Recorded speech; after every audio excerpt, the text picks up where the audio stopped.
একজন সৈনিক শুধু পিঁপড়ার বাসায় আগুন লাগিয়ে দিল, কিন্তু ধোঁয়া উঠতেই মানুষকেকো পিঁপড়াগুলো দল বেঁধে বাইরে বেরিয়ে আসে। তাদের লক্ষ্য ছিল মাটির নিচে চাপা পড়ে থাকা দুইজন মানুষের মাথা, যাদের তারা জীবন্তই ছিঁড়ে খেয়ে ফেলতে চায়। অদ্ভুত বিষয় হলো, সামনে পিঁপড়ার পুরো বাহিনী দ্রুত তাদের দিকে এগিয়ে আসছে, কিন্তু কোকড়া চুলওয়ালা মানুষটি, তরুণ মাও একটুও ভয় পায় না, বরং তার মুখে এক চতুর হাসি ফুটে ওঠে। অন্যদিকে কিয়াং ভাই পুরোপুরি ভয় পেয়ে গেছেন, মনে হচ্ছে যেন কাঁটার ওপর বসে আছেন, আর এই লোকটা আরাম করে গল্প করছে। সে বড়াই করে বলে যে সৈনিকটি এখনই প্রস্রাব করতে যাবে। কিয়াং ভাই তার কথায় একদমই বিশ্বাস করেন না, কিন্তু পরের মুহূর্তেই সৈনিক সত্যিই পেট চেপে ঝোপের দিকে চলে যায়। এটা দেখে কিয়াং ভাই অবাক হয়ে যান, কিন্তু যখন তিনি পিছনে তাকান তখন দেখেন কোকড়া চুলওয়ালা লোকটি উধাও হয়ে গেছে। শৈশবের বন্ধু হওয়া সত্ত্বেও সেটাকে একা রেখে পালিয়ে গেছে। এটা ভেবে কিয়াং ভাই রাগে দাঁত চেপে ধরেন। ঠিক তখনই হঠাৎ সেই লোকটি আবার ফিরে আসে, কিন্তু ফিরে এসেই সে সৈনিকটিকে একটি লাঠি দিয়ে মেরে ঢাল বেয়ে নিচে ফেলে দেয়, যাতে আরেকজন সৈনিক সেখানে দেখতে চলে আসে।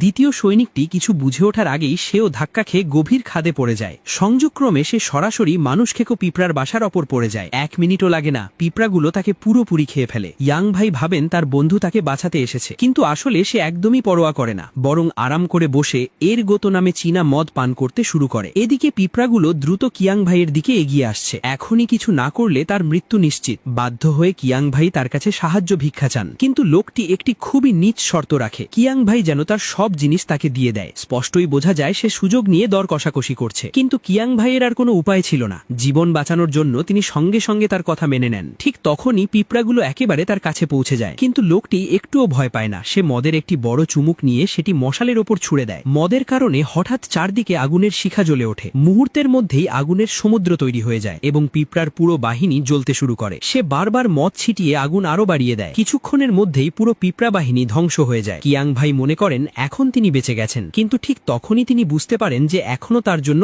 আরো বড় বিপদ আসতে চলেছে।